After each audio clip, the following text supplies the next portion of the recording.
All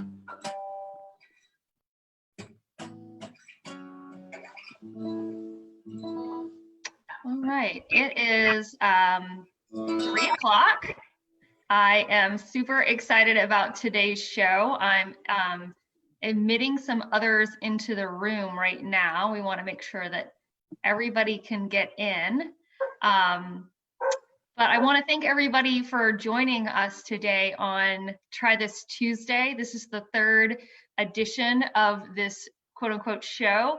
And it's exciting to have a really unique collaboration of musicians and creative people on the call to talk about our creative economy here in Greensboro. And of course, for all of those that are looking to maybe turn their families or their households into a band right now for some extra entertainment at home, we have brought together some really fantastic experts to teach us how we can kind of become the Jimmy Fallon Band edition of Greensboro. So again, want to thank everybody to today's Greensboro Chamber Action Call. I'm Cecilia Thompson, Executive Director of Action Greensboro, and really excited about the opportunity to host Try This Tuesday. We know that our professional and our personal worlds have really been turned on their heads. And so we thought a Tuesday opportunity would be a good chance to really talk about how we might find some new approaches to business, to relationships, and to living. And so we carved out this time to really talk about diversifying our habits and ways to sort of spice up our lives right now when we're all social distancing. So I want to remind everybody that if you've missed previous calls, either the Try This Tuesday calls or other calls through the Chamber's daily action calls, you can go on their website, the Chamber of Commerce website at greensboro.org, and check out all of the previous calls that we've been doing since I think maybe 5 weeks ago. So there's really a robust catalog of opportunities to learn more from these calls. I also want to remind everybody that you can follow the Chamber and Action Greensboro on social media. We are online at Greensboro Chamber or GSO Chamber, and also Action GSO and Action Greensboro on Facebook, on Twitter, and on Instagram. So if you're not following us, we would love to have your attention on social media. And I want to do a couple quick commercials before we get started. First of all, every day we remind our viewers and our listeners to complete the census if you haven't done that yet. It's a really important thing for our community. We are designated federal dollars from those survey or from the census, and also congressional seats. And so it's more and more important that when we get on the other end of this, that we have a correct count of our community for the US Census. I was reminded last week on a daily call with Heidi Carlone, education expert at UNCG.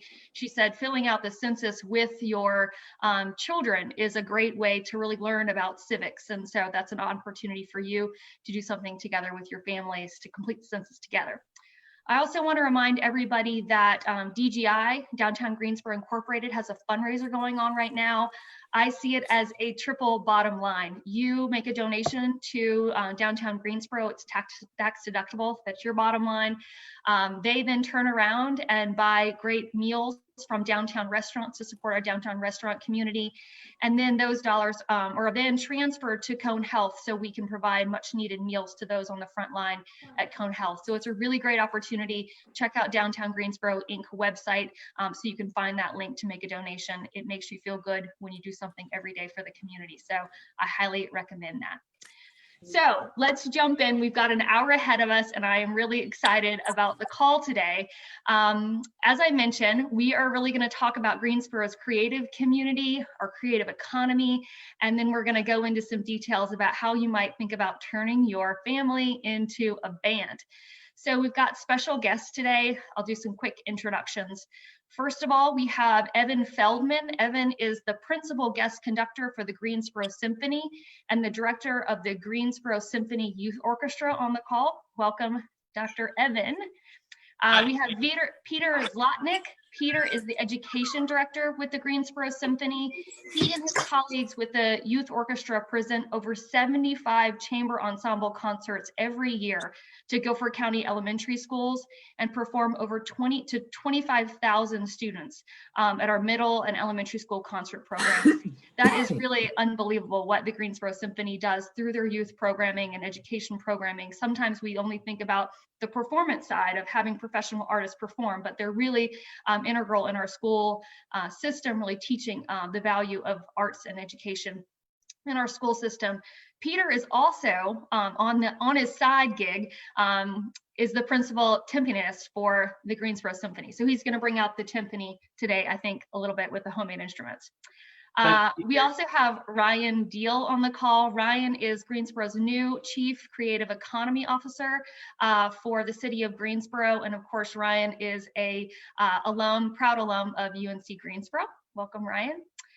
And then we also have my friends Jessica Mashburn and Evan Olson. They are the singers and songwriters and performers of the acoustic pop duo AM Rodeo in Greensboro. If you haven't seen them before, you have a real opportunity for a treat today to hear them and then find out where you can find them all around town and all on the internet right now performing. So those are our really awesome guests today, and I'm just so thrilled that within 1 week they all agreed to jump on this call to have a little fun with me. So welcome, everybody. I want to start off by chatting with Ryan first, so we can get a sense for what our creative community looks like. And so Ryan, our guests today, I think, are a little bit of a sample of the creative community. Can you share a little about the economic impact of Greensboro's arts community and what your job is at the city of Greensboro? Sure. Thanks, Cecilia. I'm really pleased to be here in such great company. When we think about the impact of the arts and culture in our communities, I think folks are generally pretty comfortable thinking about and talking about intrinsic benefits like healing and imagination and connection and entertainment and an opportunity to find a reflection of yourself in something creative or learn something about other people. And those are all really important and valuable parts of arts and culture. And we see our creative community reflecting and demonstrating that regularly.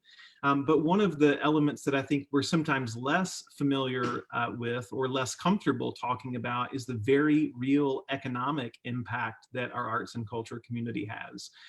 We have good friends at Americans for the Arts in Washington, D.C. that conduct an analysis of this impact nationwide about every 4 or 5 years. The most recent data we have right now is from 2017. It'll be time to refresh this data pretty soon, which will be interesting. But they look at the impact of the nonprofit arts and culture community in particular as a subset. And they work with economists to develop an input-output modeling process so that the data is specific to the study region. And so there's no, standard multipliers used here. It's very real local data. And their analysis concluded that in 2017, the total spending or the total economic impact related to nonprofit arts and culture in Guilford County was $162 million a year. And so there's 2 primary elements to that number. The first is the spending that our nonprofit organizations do themselves to conduct their business. And that was $67 million a year. And then there's the spending that audiences do with event-related purchases. And this is something that's really specific to, I think, the creative community. You think when you go to an event or a concert or a play, there's generally a meal before or after, maybe dessert and cocktails at the end of the night. Perhaps you go home and pay a babysitter for their services to provide childcare. Maybe you purchase some merchandise at the event. Sometimes it includes an overnight hotel stay. All of these obviously are dollars that are injected into our local economy. And in this last study set, that was $95 million a year in event-related spending. Folks who said, were it not for going to this arts and culture event, I wouldn't have spent this money. So that's a huge economic driver. Those are dollars that churn several times in our local community before they seep out. And America. Ryan, go ahead. No, go ahead. So when you talk about audiences, obviously right now that's a challenge for all of us. We're not able to go to the Tanger Center or go to the symphony. So is there a way that you would recommend us supporting our arts community right now? Yeah, absolutely. So it's been incredible to watch the creative community innovate in this time. Many of them are offering virtual programs, sort of like what we're experiencing today. And we at the city's Office of Arts and Culture are partnering with our friends at Arts Greensboro to publish a daily digest of these creative virtual programs. We're calling it the Greensboro At Home Arts and Creativity Guide. You can go to the City Arts Facebook page or the Arts Greensboro Facebook page and find a daily update to this digest. Today, there are 45 programs listed on the digest. Some of them are time specific, others of them are evergreen and always there.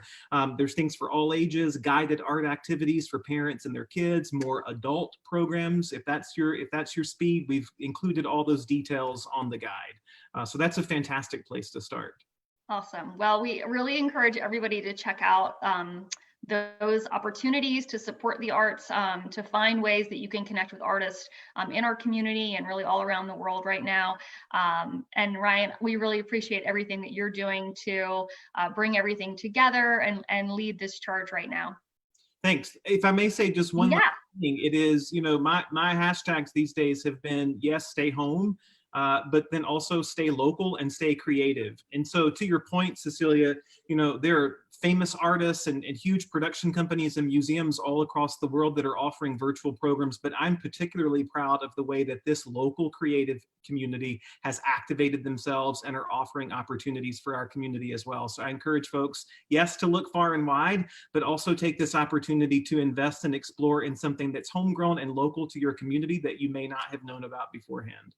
Absolutely. Whether it's Jessica and Evan online, or I think there was a young fellow in my neighborhood the other day that was doing a porch concert on Facebook Live. So regardless of age or variety of art, there's just so many opportunities to plug in and support, whether that's just a view on a website or Instagram Live, whatever it is, or sending a tip or buying an admission to an online concert. I think this all really adds up, and we'll look forward to those new numbers in terms of the economic impact. But that's so important to our community, and we wanted to highlight that today. Thanks. Awesome. Well, I know Ryan is an artist too, so hopefully he'll stick around and pick up some new tricks.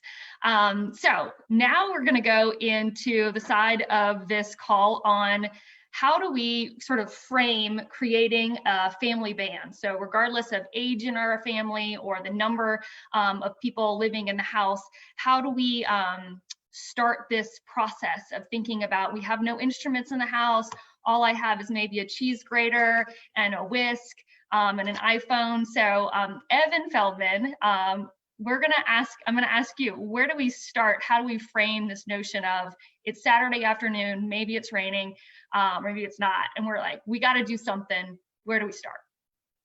So boy, there's so many kind of approaches we can take, but let's take the approach of what we often call found instruments or found percussion.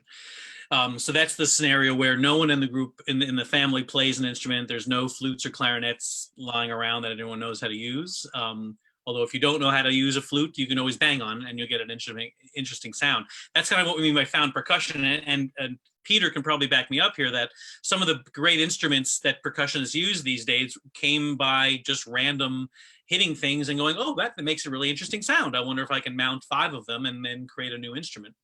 And that's really what we're talking about now, which is the first step is to go around your house with, say, a pencil and just kind of tap on stuff that you don't mind tapping on and seeing what sort of interesting sounds you get, whether they're called pitched sounds, meaning they sound like a note that you might sing, or whether they're unpitched sounds, which is like a, that's unpitched, right? You wouldn't sing that, but something like, you can hear dom, dom, dom, dom. There's an actual pitch to that. And Peter, I think you probably have some examples of all of these, or both of these, pitched and non-pitched. Maybe we can tag team here and you can show us a couple of those. Yeah, so I think you can think about it a couple different ways. If you're starting at home and you don't have any traditional instruments, you can either think about, well, there's a sound I want to make. What can I find that can make that sound? Or you could start with a thing and figure out what kind of sounds can this thing make. And so you'll get different sounds if your thing is made out of plastic or metal or wood or paper or something else or cloth, right?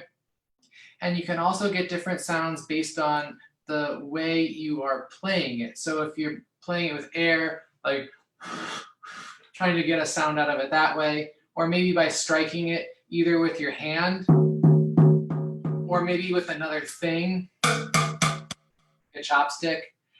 Some things you can shake if you've got, you know, like leftover plastic Easter eggs and you want to put some things in it. Although I know now we're sort of conserving all our dried beans and rice to see how this lasts. But or you can play it by scraping, which could be something just like, or one of the things I like to use that you can make at home is sometimes called a super ball mallet, because you take a super ball that just bounces, right? And you can stick it on a nail file, and then you can have it sort of sticks in there. I cut this one in half, so it's got a little bit more of an edge to it, but you can scrape it or strike something with it. And then you can alter the sounds of your things as well. Maybe if you've got bottles or containers, you can fill them with water or sand, and that will change the sound of that thing. Or you can change how you're playing it. If you're scraping it, you can scrape faster or slower, or press harder or lighter. So those are a few ways you can try to get different sounds out of things in your house. So Evan or Peter, it sounds like you could take anything from like a Parmesan cheese tub or a water jug or like a pretzel jug and beat it in different ways. Are there other kitchen items that you might pull out of the drawers to think about different sounds? I know that you've used a whisk before. Yeah, one of the fun things about this with the whisk is that you could both strike something with it, or you could scrape something with it, or you could actually pluck it itself if you wanted to. Do you find that most items that you use are in the kitchen, or do you have other places where you source items? You mentioned the Super Bowl and the nail file. Are there other places that you've found handmade instruments? Yeah, definitely. So being a percussionist, you know, for actually thousands of years, as Evan was saying, it's sort of been our job to find things and see what they sound like. And so sometimes composers will actually tell us to go shopping at various home improvement stores or junkyards and find, you know, an old brake drum off a 59 Ford or something like that and play it. In general, for folks at home, I would recommend finding a thing and try to make 1 or 2, maybe 3 different sounds out of that thing. That way you don't need to think you need a whole room full of stuff. But if you can get like a higher sound and a lower sound, that's cool. If you can, maybe you strike it in a different place, like in the middle versus the edge or something like that, you can get a couple different sounds. It gets you a little more variety without feeling like you got to get a whole ton of stuff. So what I'm hearing is don't empty out all the drawers and try to make a sound with every item. It's really find a couple items and experiment about how you could make different sounds with those items. Yeah, you know, and maybe a different day you take out a different thing. That sounds like fun. Every day, every morning, find one thing to make a sound out of. I hear the parents wondering how many sounds will it be. Evan, you have mentioned that there are sounds that you can find on your phone or your tablet. Can you tell us about apps and things like that? Yeah, and just to follow up a couple things what Peter was talking about, other things around the house, flower pots. If you have empty flower pots, they tend to resonate really well, and you can hit them in different spots. And if you've got empty water bottles, whether it's just plastic ones or even glasses, and you fill them with water, you can essentially create pitched instruments. You put more or less water in, and you get different pitches, like yours. I'll put more water in the same glass. I get a slightly different pitch. So I wouldn't recommend doing this really quickly while you're trying to play, but if you get a series of them lined up, you can essentially create a little xylophone.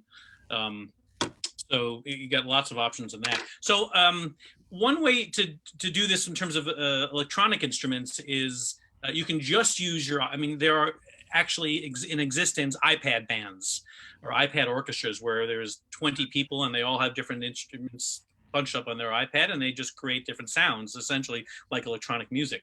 So certainly your entire family can have an app, either an Android or iPhone or any other platform, and just kind of create sounds. There's a million apps out there. I'll just show you 2 or 3. And as I'm pulling one up, all of these can be combined with the found instruments. So for example, these can be really good at creating like a funky bass line. And then you loop that funky bass line, and then you start layering flower pots and cheese graters and things on top of it. So one good app, and my screen share is gonna be lo-fi screen share, like that screen share, is an app called Figure. The icon is this, I don't know if you can see, oh, that's too bright, isn't it? Oh boy. Is that easier to see? Figure is right there. It's kind of yellow. That's what the Yeah. it looks like. It's literally Okay. called Figure. And Figure. so it essentially lets you layer drum, bass, and kind of a melodic voice on top. It's the kind of thing where it's not, you just kind of have to mess around with it and you can create all sorts of interesting sounds. The good news about it is that you can't sound bad. It's designed to let you sound good no matter what you do. So for example, I've got patterns up here, and I'm going to click the drum icon if you see at the top there. Right now, I think bass is selected, but I'll click the drum icon, and it gives me just like kick drum, bass drum. By pushing them, I get different sounds, and then I can record a loop.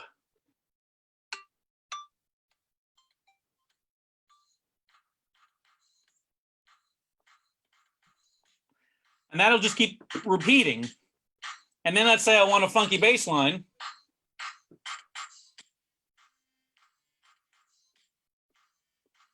that'll loop. I don't know if you can hear that looping. So pretty much the possibilities are endless on this. There's a million little variables. You can change how fast it goes. You can change the sound of the instrument. You can change how many different notes you want to toggle between. If you just want the bass line to be dum, dum, dum, dum, dum, dum, and you only want to choose between 2 notes, you can do that. If you just move the little thing where it says 6 there right now to 2, you'll get that. If you want 6 different notes, you can play all with more kind of complex bass lines, but they all are designed to interact with each other in a way that will always sound good. The name of the app I see coming up is called Figure, like Figure, just the like figure 7 or figure 8, that kind of thing.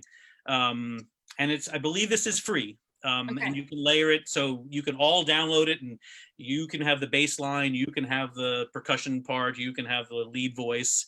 If you can plug it into a speaker, and you can get it, you can make it loud, you can amplify it, so you can hear your shakers and things like that on top of it. So it's a pretty good option because it's foolproof.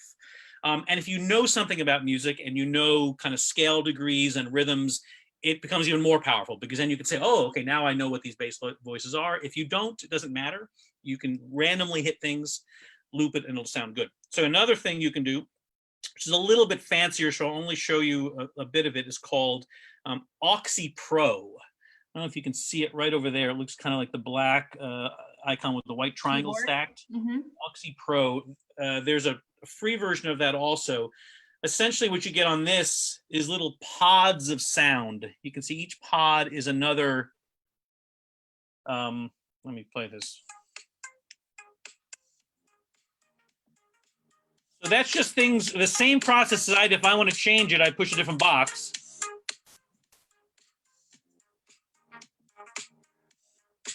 You can hear the bass just changed.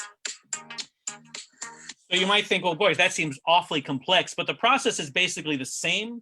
I'll go to a new project at the top. Actually, I'll just show you. I'm going to add an instrument. You're getting a glare, aren't you? I'm seeing a glare. We're seeing ourselves. You're seeing yourselves, yeah. Yeah, the screen share doesn't work. But basically, you would add an instrument. You get an icon that looks like this. I'm trying to get rid of the glare here. And then you just kind of, and as you punch boxes in and let it play. Oh. And Okay. so it's not standard notation. You don't need to know how to read music. You either know how to read music or you need to know how to play Guitar Hero. If you can play Guitar Hero or read music or both, then you can use these apps and essentially loop them into cool sounds. And pretty much the sky's the limit. If you're looking for something more traditional, and this is the last little bit of tech I'll share, is most people probably know this, but there are thousands of free piano apps, not only to learn how to use piano, but just if you want a keyboard on your screen, you can download something like this.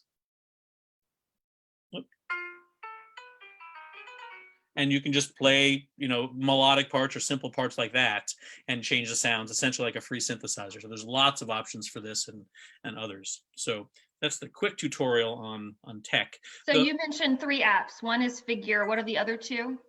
Figure Oxy Pro, that is, let me see if I can put it into the chat. Okay. So Figure,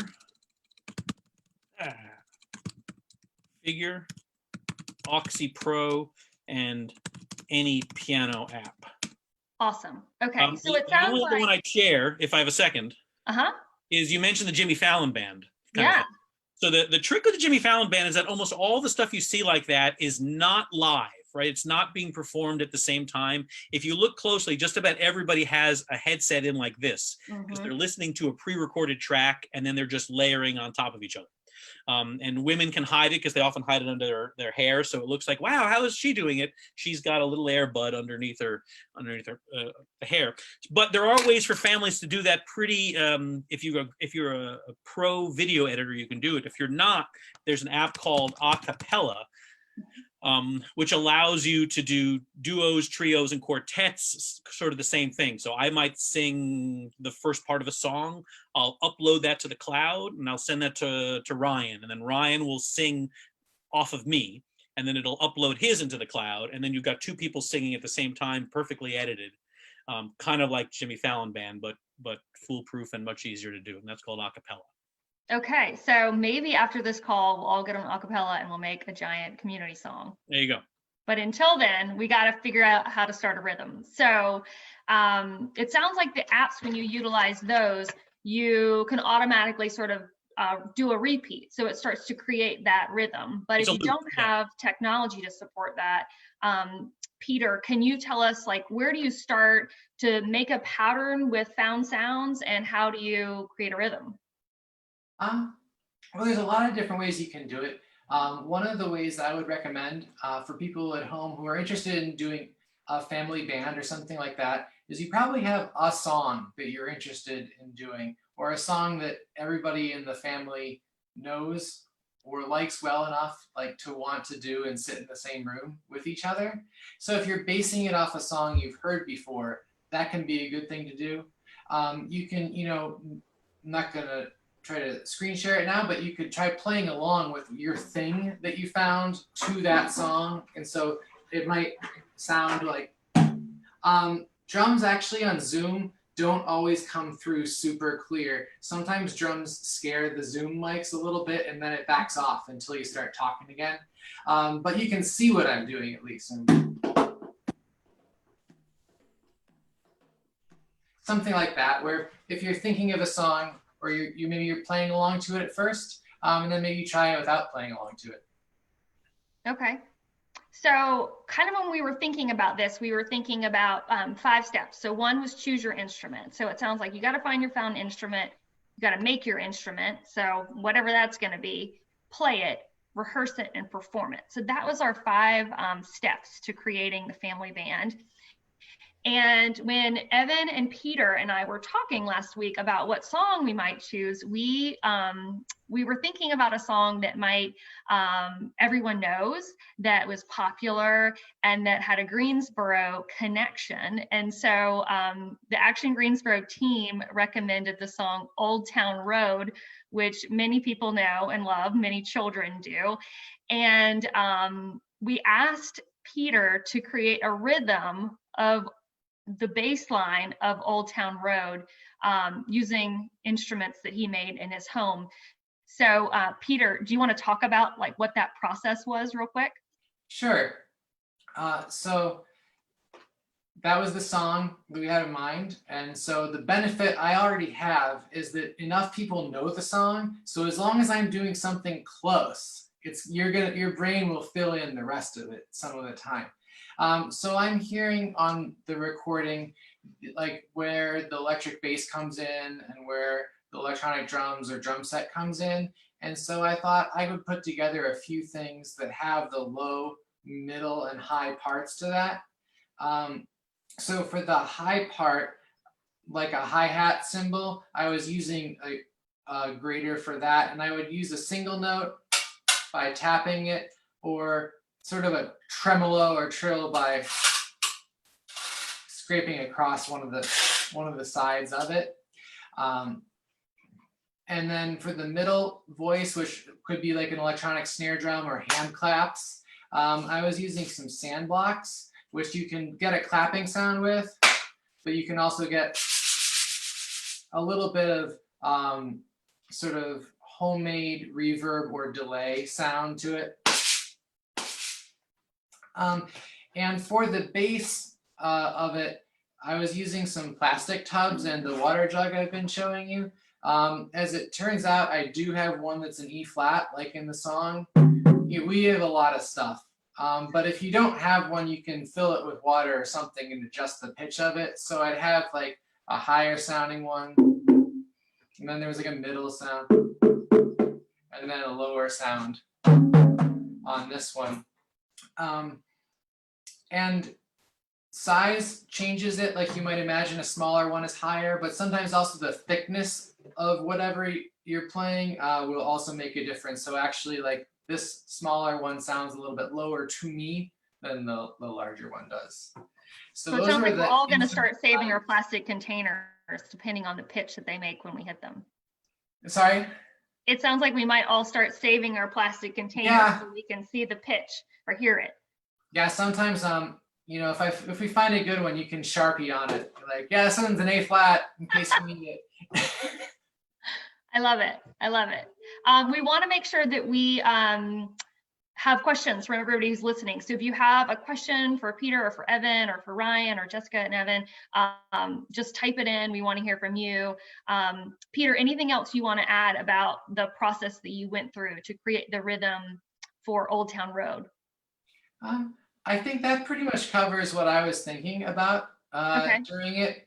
I was playing along myself. I was listening to the song on headphones, and then I recorded myself playing the three different things. And then full disclosure, right? I didn't do them all three at the same time. I didn't like rig up a garbage can foot pedal to play one of them or something. And then I just used the free audio program Audacity, which is I use on a laptop or desktop. I think Evan can type that in there. Maybe if he's can. And it's like basically works like a digital tape recorder. It's really easy. And so you can put the three things in there. And then if you want to doctor them up a little bit to make it sound more electronic, you can add effects to it within there. So. Very cool. All right. Are you ready to show your video? Yes. Do you have it? Are you able to screen I got share? it. Okay, I got great. it. All right. So we're going to see if this works and see if we can play Peter's bass to Old Town Road. Hopefully the audio is going to work. Can everyone hear it? We don't hear it, Cecilia. Oh gosh. Okay, we had a little trouble with this before earlier. You need to share computer audio when you share the screen. Yeah, it's I'm seeing a different version of this than I did. Oh, here we go. I got it. All righty. Sorry for the glitch. Let's try this again.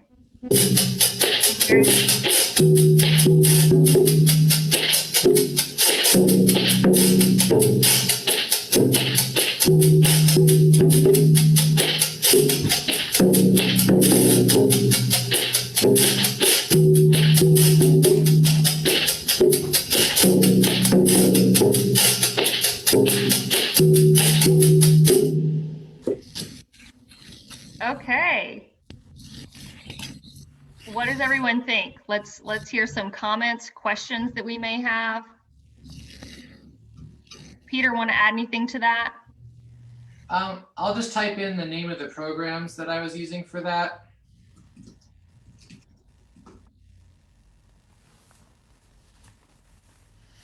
Okay. All right.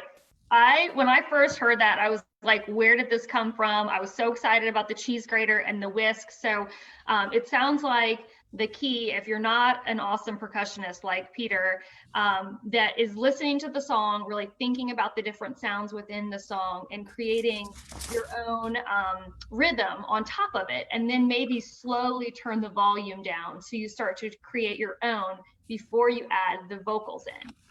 So the next step in our process when we were creating our band virtually is I called my friends Jessica and Evan, Evan Olson and Jessica Mashburn with AM Radio. And I said, is there any chance that you would be willing to take a homemade instrument bass line rhythm of Old Town Road and turn it into a song?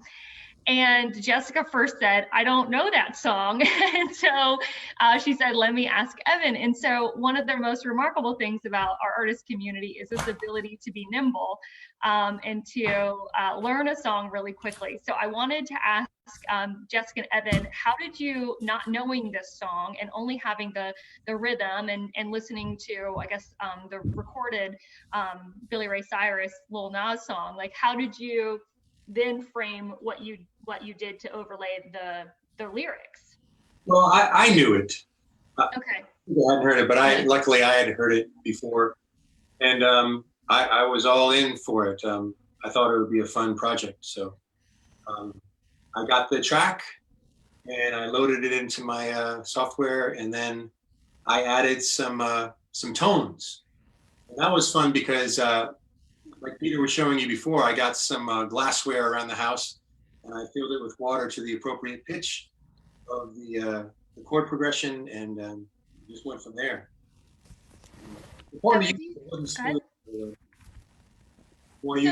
had other people in the house and you wanted them to maybe add to your song. How would you maybe go about that? If you had a couple children and they had whisks and other things to sort of beat around, how would you maybe instruct that?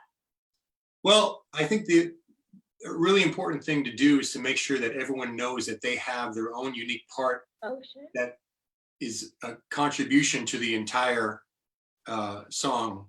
To make it work, everyone has to cooperate and listen to each other. That's the most important thing, is listening to each other. That sounds like a life lesson too. Yeah, it's true. But you know, it's not about your individual part. It's about everyone's part as a whole. So, okay. I wanted to add to that. It's important to remember that we also have our own unique human sounds that we can use, like that kind of thing. You know, everyone has their own unique human sound. You know? So that can actually be a musical element as well. You know. But, so would you take maybe so you and Jessica were starting this and you had one rhythm that you had making either a human made sound or otherwise, would then Jessica add to that? And if I were in the room, would I then add another layer to that? Yeah, exactly. By listening to the usually, not all the time, but usually it does start with the bass and drums rhythm, the rhythm part of the song. And then by listening to that, getting a feel for the rhythm, someone else can add another rhythm that fits, or a melody if they have something that has tonal elements to it. Very cool. Very cool. All right. Anything else you want to add about how you turned a foreign video of Peter playing a cheese grater into Old Town Road? It was fun. Music is fun. I encourage everyone to give it a try. You know? Okay. All right. Let me pull up my my video here of you guys, and then we're going to share Jessica and Evan's rendition of Old Town Road using Peter's rhythm that he created with homemade instruments. So with that said, let me see if I can do this. Here we go.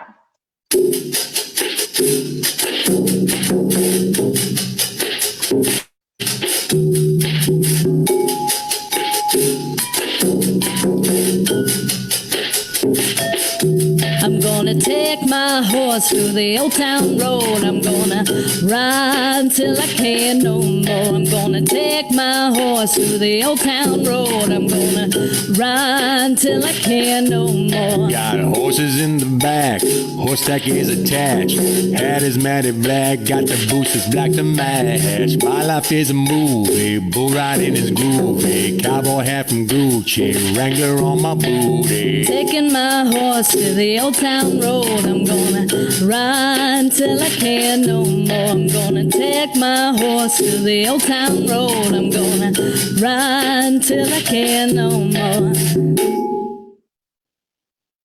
Okay, everyone give Jessica and Evan a round of applause for that awesome rendition of the song.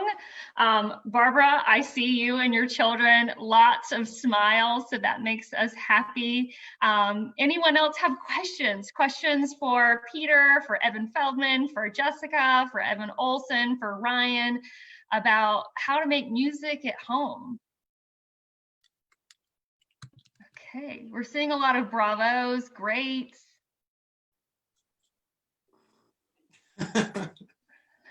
Everyone has had a lot of questions about Jessica's cat mask, and so it turns out that she got it on eBay 5 years ago. Okay, so we're not getting a whole lot of questions. I think people are so overwhelmed by how awesome your video is, and we will make sure that maybe we can play it on other places. Now we can put it on Twitter, etc. So I want to kind of wrap up today's call by things to look forward to. So Peter and Evan F., what's coming up with the Greensboro Symphony that we can look forward to? Peter, I'll let you start. Well, you know, behind the scenes, everyone with the symphony has been actually busily rescheduling our concerts from what would have been last month, this month, and next month into our next season. So if you were hoping to hear, you know, Beethoven's Ninth with us opening the Tanger Center, that concert will now be in December. So you'll still have a chance to hear that. Big news last week is that Sting is coming. So we're really excited about that as well. That'll be also in December. So great. And also for the Tanger Center, which we're all really excited about too. Peter and Evan, anything to add to that with Peter? The GSO will also be doing, hopefully its typical series of youth concerts for middle school students, elementary school students. That'll be in the spring in the Tanger Center. And if you have a child almost at any level who plays any orchestral instrument, the Greensboro Symphony Youth Orchestra will be starting up again. And we've still been active during this last 5 weeks. We found creative ways to keep students engaged, and we'll continue to do that. So if you're interested in auditioning for that, whether you're in elementary school or up through high school, there's a place for you in the orchestra. So we'd love to hear from you about that. Excellent. And maybe there's some inspiration for people making music at home, what then will lead to them wanting to play an instrument, to then joining the youth orchestra as time goes by. So we appreciate everything you both do for the symphony and for the community. It really is tremendous what the Greensboro Symphony offers to the community as a professional orchestra in Greensboro. Jessica and Evan, what can we look forward to? You have online concerts coming up. What's happening? Yes, we have no idea what is going on outside of the home, but what we do know is this coming Friday night at 7 o'clock, we'll be doing another Facebook Live concert, live from home. And we've been trying to do a lot of variety things, like not doing the same songs every time, like we've been keeping up with our set list. So that way it's something new, exciting, and fresh every time that we do a show. Awesome. And where can they find that? On your Facebook? On my Facebook page. Okay. Yeah. Okay, so everyone follow Jessica Mashburn so you can see their concert on Friday night. There's so much to do with music right now. I have not admitted this at the front of the call or ever in our conversations, is that I was in a youth orchestra also growing up and played the trombone for for many years. And many people do not know that about me. But a couple weeks ago, I hosted a Name That Tune concert with my friends on Zoom on a Saturday night. And I had not played the trombone in 15 years, so I was really rusty, which made it even more funny, and played movie hits to friends that had to guess what the song was and what the movie was where the song came from. So there's just so much that we can do at home with our kids, with our friends, to be able to connect and integrate music into this. So before we wrap up, I want to do a couple things. One, I want to thank everybody for being here and for and joining us today. I want to remind everybody that tomorrow is Work From Home Wednesday, and we have an awesome lineup there. Deborah Hooper, our COO, is going to be with Keir Davis, who's the founder and CEO of Extern Software, and they're going to talk about how to harness the power of cloud technology. And so Evan Feldman mentioned these apps like Acapella that put things into the cloud, and then they somehow zoom back to our computers and our phones. And so they're going to be talking about cloud technology and how to optimize that for businesses. But if you're individually interested, we really want you to jump on Work From Home Wednesday. It's tomorrow at 3. Next week's Try This Tuesday is also Cinco de Mayo. So I'm going to have some friends on the call. We're going to be making tacos and margaritas. And so if you enjoy cooking or need a cocktail right now, we'll be providing some fun recipes. And so stay tuned for details on that. I also want to do a quick plug for Evan Olson, who's on the call. In early March, someone sent me a podcast called Reply All, and it was a podcast I've already listened to. It's a really great series of podcasts. And they said there's a Greensboro connection on this. And I listened to this podcast, and it's this crazy journey of this person who has a song in his head and can't remember who the artist was. And through these enormous acts of recreating the song and searching the world for who the artist was of the song, somehow it arrives in Greensboro, North Carolina, and features one of our own. And so I won't give away everything for the podcast, which I kind of already did, but I want everybody this tonight or tomorrow or whenever to listen to this podcast. We'll send the link. It's called Reply All, The Case of the Missing Hit. It has been written about in the New York Times, in Rolling Stone. It's really this viral thing. And Evan has become famous, I think, worldwide for his connection.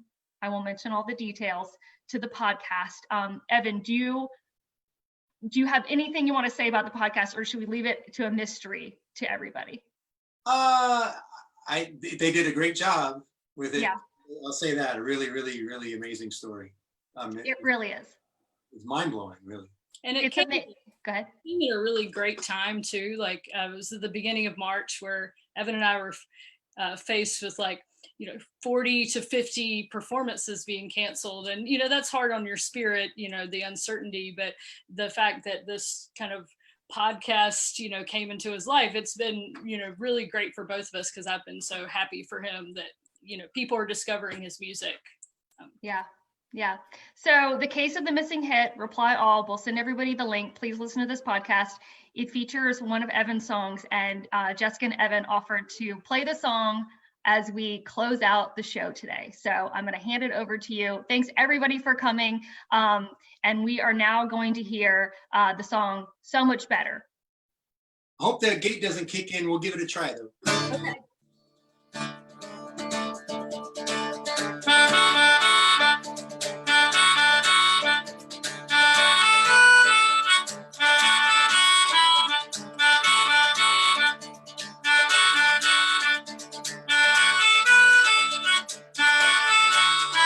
Long before I had you in my dreams, you came and captured my imagination.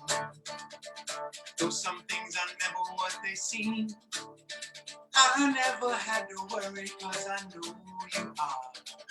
Better than a Venus, I'm out on a G-string. Better than a promise of a good one-night thing. Better than a big book of Betty Beach pictures. Even if it came with a year subscription. Better than a ticket to a movie to the ringside. Better than $1 of a Sultan for a ride. Better than a sherry on a whipping Sunday. Better than a week that'll never have a Monday.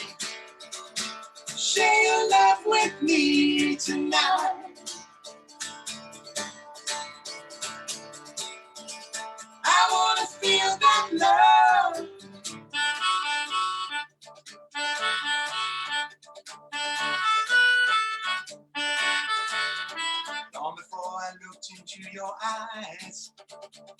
how a million stars start flashing. Even though sometimes I wonder why, I never have to worry what you are. You're better than a bag full of Benjamin Franklin's, better than a keys to a brand new Lincoln, better than the winnings of a New York lottery with an everything with a new house and another one. You're better than a year on a paid vacation, better than a brand new year celebration, better than a day full of Seinfeld humor. You're better than a hearing a celebrity movie. Share your love with me tonight. Yeah, yeah. I wanna feel that love.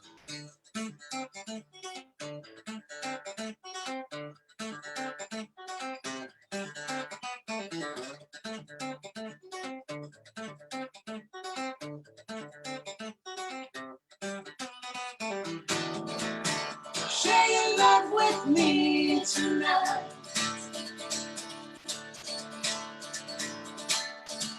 I wanna feel that love.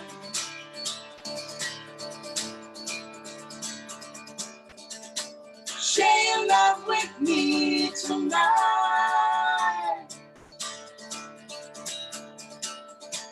I wanna feel that love.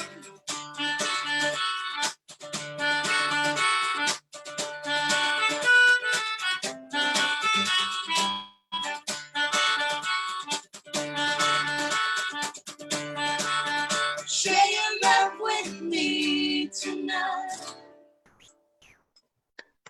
Thank you. Bravo. Okay. Thanks, everybody. That was perfect. Thank you. We'll share the other video online. Yay. Awesome. All right. See Bye, you y'all. on the download, everybody. Thank you. Thanks, guys. Bye-bye.